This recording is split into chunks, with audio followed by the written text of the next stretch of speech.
à tous, on se retrouve pour une nouvelle semaine de CQFR. On est le lundi 7 août et on va parler des choses marquantes des derniers jours en NBA et ailleurs.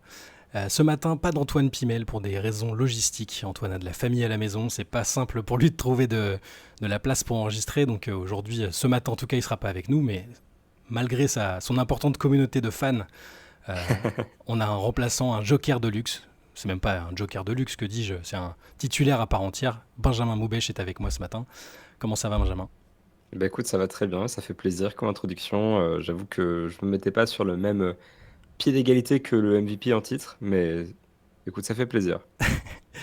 Comment s'est passé ton week-end ? Est-ce que tu as suivi un peu l'actualité du basket ?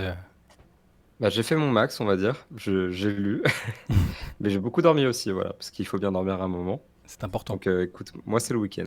Celles qui n'ont pas dormi, c'est les filles de l'équipe de France U20, qui sont championnes d'Europe. Je tenais à leur adresser nos félicitations, parce que c'est quand même leur quatrième titre européen en U20, le premier depuis 2014. Et puis il y a l'ami Romain Leroy qui est dans le staff. Et les Bleus ont battu quelle équipe déjà ? Super. La Lettonie La en Lettonie, finale, merci. La et Lettonie. largement d'ailleurs, Et je, 85-59, je donc dis je dis ça alors que j'ai regardé une bonne partie du match, donc c'est magnifique. J'ai regardé la demi-finale contre l'Espagne et la Lettonie. Deux super succès avec Carla Leite qui est MVP du tournoi, et plein de choses intéressantes à suivre pour l'avenir. Donc félicitations aux Bleus U20 pour cette victoire. c'est ça, Euh, félicitations. voilà. On voulait parler de deux sujets, j'allais dire de petits sujets, mais c'est des sujets assez vastes et qui sont assez importants finalement. La Coupe du Monde commence bientôt et on a parlé pas mal de l'équipe de France ces derniers jours et ces dernières semaines, mais il y a un autre épouvantail dans la compétition. Même si on a beaucoup dit que l'effectif était un peu léger peut-être pour espérer gagner un nouveau titre pour elle, mais Team USA évidemment, c'est une équipe qu'on va suivre et autour de laquelle les gens vont se pencher pendant ce tournoi. Il y a eu pas mal de petites nouvelles autour de Team USA ce week-end, notamment au début c'était pas très positif. C'est-à-dire que la Select Team, donc la fameuse équipe qui sert de sparring partner, comme à chaque compétition pour Team USA, avec des jeunes comme Kate Cunningham entre autres, visiblement a donné pas mal de fil à retordre au Team USA, à la Team USA principale. Ben, qu'est-ce que tu peux nous dire à ce sujet ? Bah écoute, ce qui en est sorti, c'est qu'effectivement la Select Team, avec notamment Kate Cunningham, a complètement voilà, secoué l'équipe principale.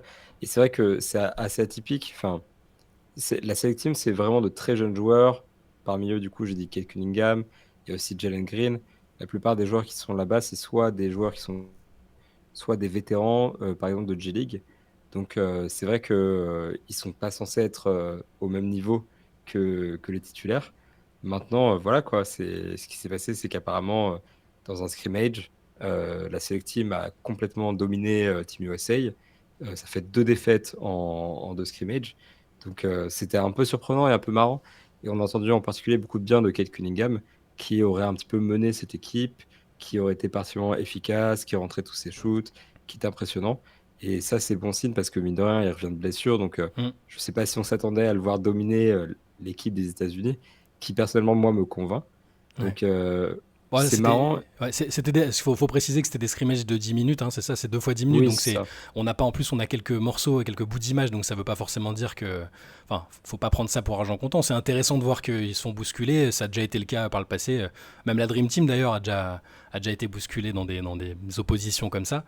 Mais oui, ce qui est intéressant, je trouve, c'est de noter que Kate Cunningham, qui est très attendu avec Détroit pour la saison suivante, donne l'impression qu'il aurait presque pu avoir sa place dans cette équipe-là. Je crois qu'il avait décliné, hein, il me semble, parce que il voulait se préparer de son côté pour reprendre la saison. Il avait décliné la sélection avec Team USA.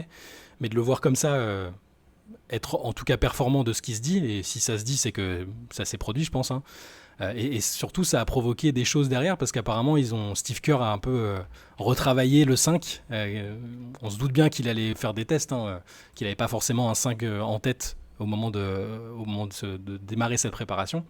Mais de ce que j'ai compris, le 5 qu'il a mis en place après sur les autres scrimmages et sur lesquels Team USA principal, hein, a été invaincu pour le coup, ça a donné Jalen Brunson, Anthony Edwards, Michael Bridges, Brandon Ingram et Jaren Jackson Jr. Pardon.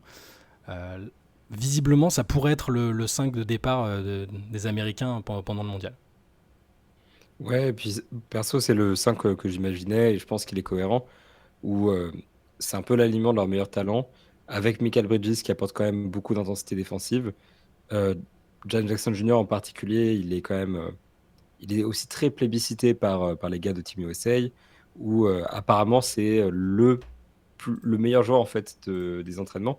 Alors comme tu disais juste avant, en fait, c'est pareil, c'est des entraînements, donc c'est pas non plus un indicateur extrêmement fiable du niveau des gars sur la compétition. Mais apparemment, donc lui, il est particulièrement respecté.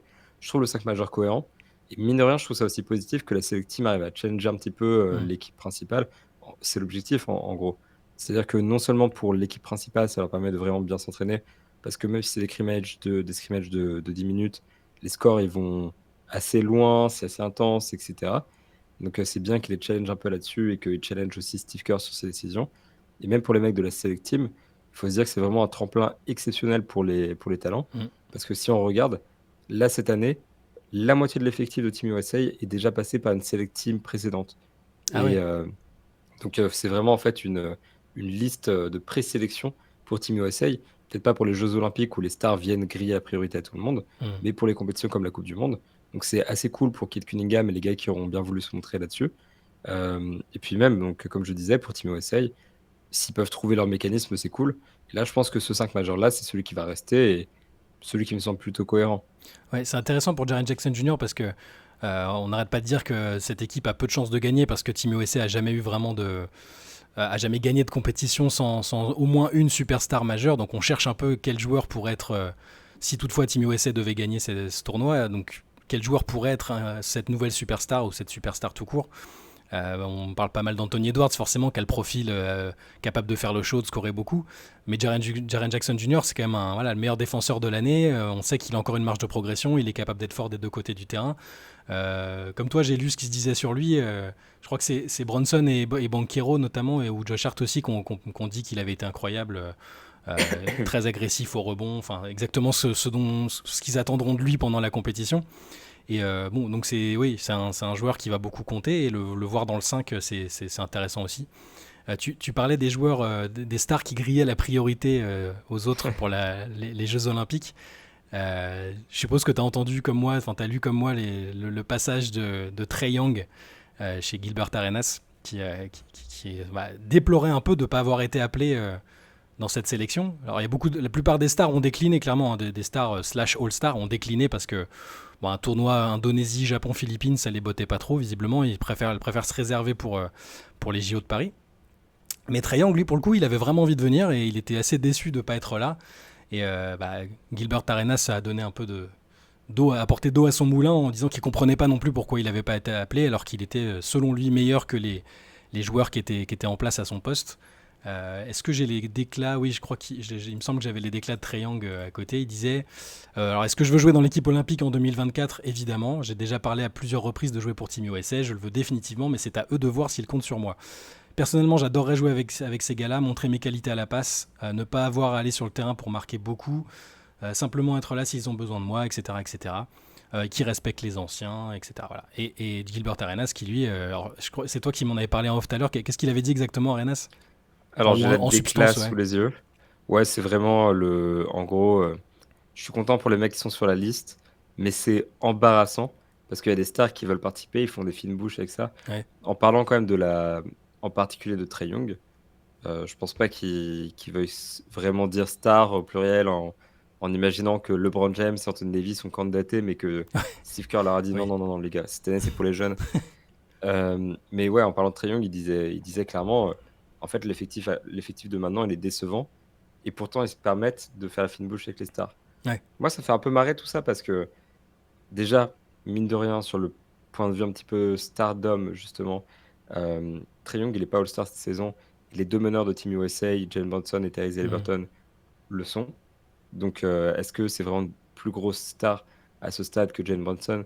Peut-être en termes de popularité, mais en termes de reconnaissance dans la ligue, on commence à arriver à un stade où Brunson, il a le même crédit que Trae Young, je trouve. Mhm. Et personnellement, je le trouve plus convaincant, ne serait-ce que pour le jeu FIBA. Et en plus, quand tu vois comment Jalen Brunson s'en sort par rapport aux déclarations de Steve Kerr qui dit c'est un leader naturel, Ouais. ça va être sans doute notre meneur titulaire. Tout ça, on s'attendait parce que le mec, il suinte la maturité et il suinte ce dont Team USA a besoin. En fait, je me dis, Trae Young, est-ce qu'il avait tant sa place dans cet effectif?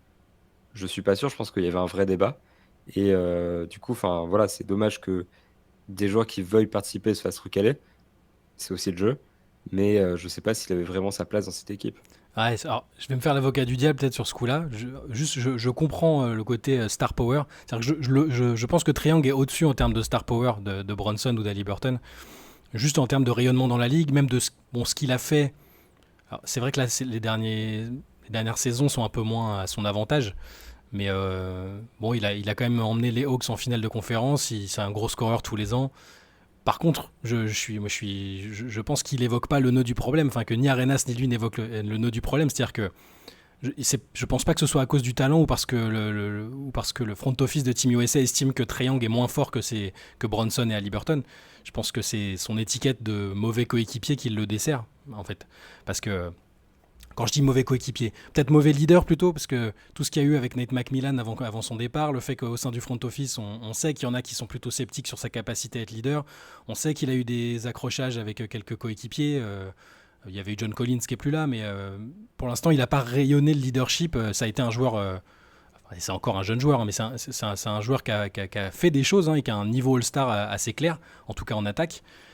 Mais je pense qu'il paye le côté pas team player, tu vois. Et que là, il a Ouais. aussi pris des joueurs qui avaient cette étiquette-là. Bronson, tout le monde est unanime sur ce qu'il apporte à New York et c'est le leader de l'équipe. Tyrese Haliburton, c'est un mec ultra mature et qui a un peu ce côté leader aussi déjà à Indiana. Et je pense que c'est surtout ça que paye Trae Young. En termes de niveau pur et dur, bon, Trae Young a son max avec une équipe où il est bien entouré avec des défenseurs autour. Je pense pas qu'il ait à rougir de la concurrence et de la comparaison avec Bronson et Haliburton, même si c'est deux joueurs que j'aime beaucoup et que je suis pas fan de Trae Young de base, mais voilà, là-dessus je le défends. Sur le côté niveau, c'est pas une question de Pardon. niveau, c'est plus une question de profil et de personnalité à mon avis qui fait que ça collait pas et qu'ils ont pas voulu de lui. Si toutefois il a vraiment candidaté de manière intense. Mais alors déjà, mea culpa, je viens de check, Brunson n'est pas All-Star. Je voulais Oui, vérifier ça et tu sais parce qu'il que il a été, je t'ai pas repris, mais il a été tellement bon et on a tellement eu l'impression qu'il jouait comme un All-Star que bah, ouais, dans ma ça tête, il choque l'était, pas. ouais. Ouais, non, mais c'est vrai que. Et c'est vrai qu'après, voilà, pour moi, en fait, aussi, la différence, c'est que oui, Trae Young, en termes de statut, reste vraiment au-dessus d'Haliburton qui émerge encore et de Brunson qui sort de sa première saison en tant que capitaine. Donc là-dessus, enfin, je dis pas que d'ailleurs que c'est les plus grosses stars, etc.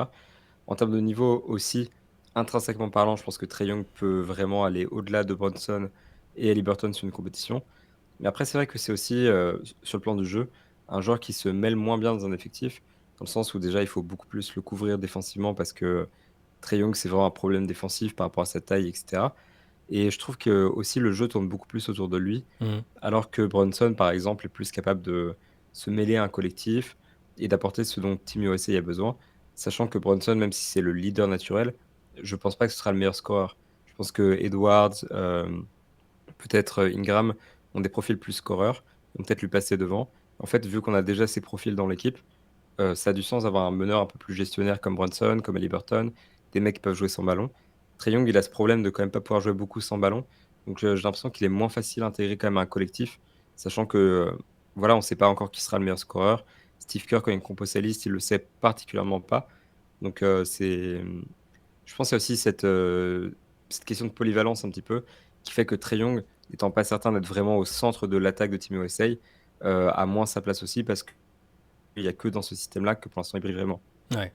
Bon, en tout cas, ça va être intéressant de suivre cette équipe de Team USA parce que on ne sait pas si ça va être un échec dû à l'absence de superstar ou si on va voir des joueurs se transformer en stars et le fait que les autres nations majeures, et pour la plupart, aient des difficultés à avoir ramené aussi leurs joueurs, leurs stars, à part la Slovénie avec Doncic. On ne sait pas encore si Yanis va venir, il me semble, hein, si je dis pas de bêtises.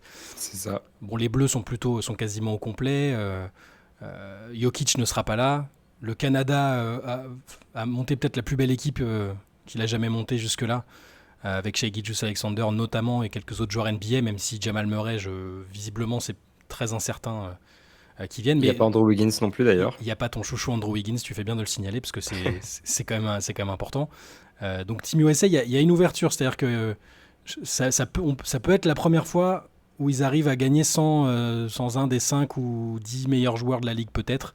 Je m'avance un peu et j'espère me tromper parce que je crois beaucoup dans les chances de l'équipe de France de gagner ce titre. Mais je trouve que cette équipe elle va être super intéressante à observer en termes de coaching parce que Steve Kerr c'est quand même un grand coach. Et puis voilà, le profil des joueurs qu'on a évoqué, ça va être intéressant. Euh, Clairement. Il y a un joueur qui aurait pu être cette superstar peut-être de Team USA mais qui sera pas là. Qui a déjà remporté des titres avec la sélection américaine, mais qui ne sera pas là et dont on voulait parler aussi, parce qu'il a fait l'actualité du week-end, c'est Anthony Davis. Anthony Davis a signé cette fameuse extension très lucrative avec les Los Angeles Lakers. Tu me dis si je me trompe, hein, parce qu'en termes de chiffres, je me réfère bien plus à toi qu'à moi-même. Je te fais plus confiance. Donc, il a signé une prolongation pour 186 millions de dollars sur 3 années supplémentaires. Et ce qui lui permet de percevoir le salaire annuel le plus important de l'histoire de la NBA à un moment. Donc il va toucher 62 millions de dollars sur une saison, 66 sur l'autre si je ne dis pas de bêtises. Je regarde C'est la ça, grille. sur la dernière, c'est Voilà, 66. c'est ça. Il va être à 62 millions de dollars sur 2026-2027 et 66 millions sur 2027-2028 quand il aura 34 ans. Donc, alors, ça, Anthony Davis, c'est toujours un peu particulier. Moi, j'ai été pas mal négatif avec lui. Enfin, négatif. Sceptique sur sa capacité à éviter les blessures et à justifier le statut de superstar, de joueur qui dispose d'un contrat max, sans jamais nier le fait que lorsqu'il est en forme et apte à jouer, et même quand il n'est pas à 100%, c'est un joueur, c'est un game changer total, un des meilleurs défenseurs de la ligue, de sa génération, un des meilleurs joueurs tout court en fait de sa génération. Je trouve qu'Anthony Davis aurait dû être un joueur encore plus transcendant que ce qu'il est là. Mais c'est bon, c'est une nouvelle importante pour le présent et le futur des Lakers. Qu'est-ce que tout ça t'inspire? Bah, c'est logique, mine de rien, qu'il prolonge Davis au max. Et là, en l'occurrence, le max, c'est cher pour deux raisons. De un, il faut se dire qu'il est arrivé depuis les Pelicans dans, en fait, dans la tête de l'NBA, si je puis dire. Davis n'a pas vraiment bougé de franchise parce que ses droits ont été transférés. Mhm. Donc, en fait, cette extension-là, c'est un peu le résultat de quand une équipe garde un joueur pendant longtemps ou transfère un joueur.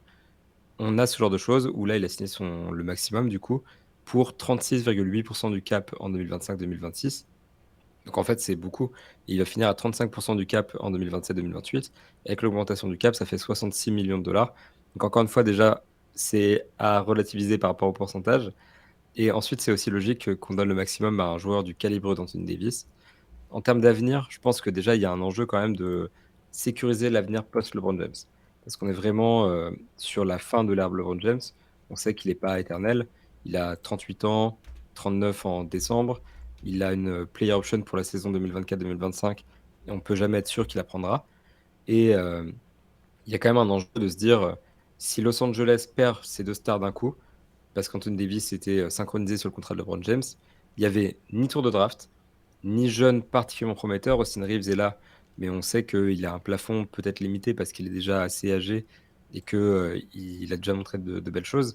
Donc il n'y a pas de young core, il n'y a pas de Mhm. tour de draft. Tout ce qu'il y a, c'est des stars. Donc là, l'enjeu pour les Lakers, je pense, c'était quand même de se dire, on ne peut pas se permettre de perdre nos deux stars en même temps. On garde AD, et peut-être que l'idée derrière, ce serait de ramener une autre star avec lui, de monter un transfert, mais ils avaient besoin de le garder. Donc je pense que c'était le move qui était le plus logique. Et après, on pourra effectivement parler de est-ce que AD le mérite par rapport à ses blessures et tout ça. Je pense qu'il aurait pas signé pour moins que le max. Ouais, Et c'est que sûr. lui donner le max, c'était un petit peu la base, tout simplement. Donc voilà, pour les Lakers, c'est juste la seule chose qu'ils pouvaient faire et la seule chose qui était à faire.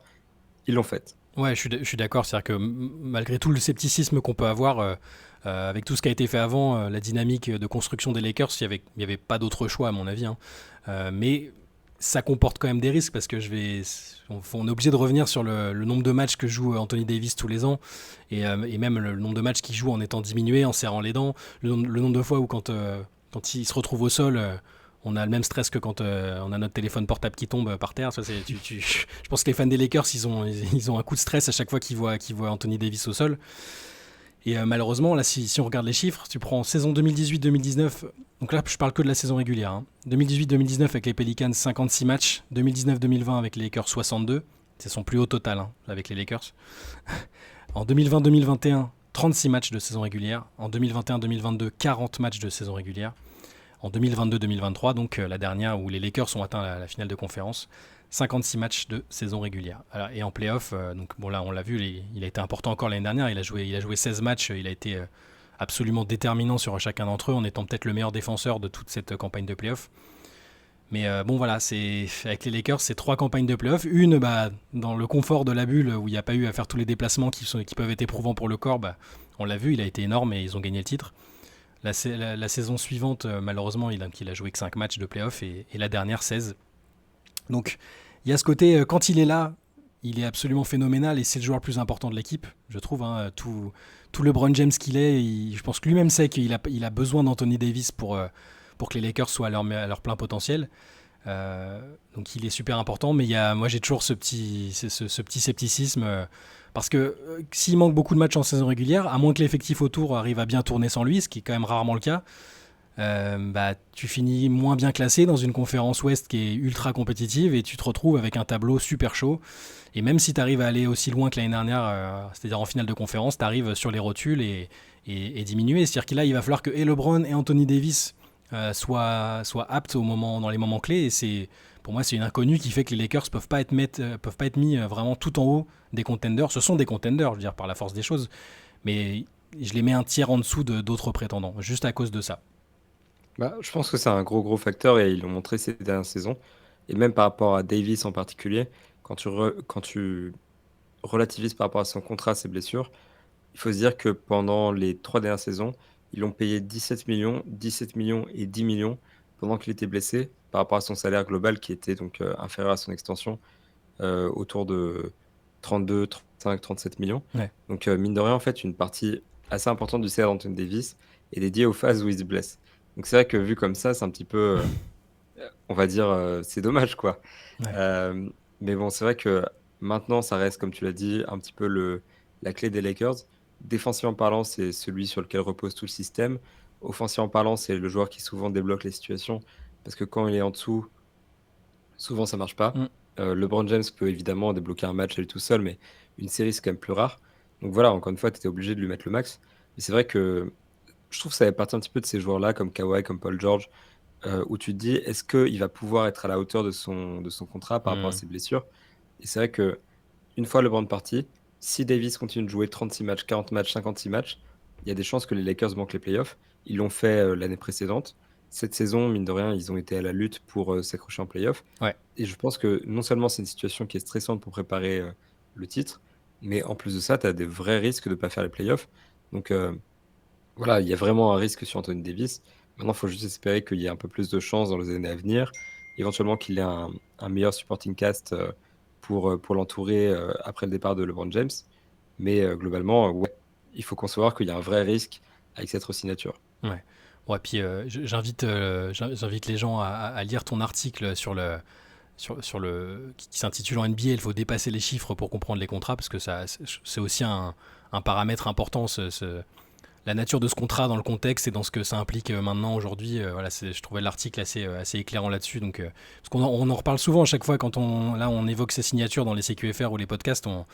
On a l'impression que c'est des chiffres gigantesques parfois, mais c'est bien de les remettre dans le contexte. Donc dans cet article, c'est bien expliqué et je vous invite à le lire.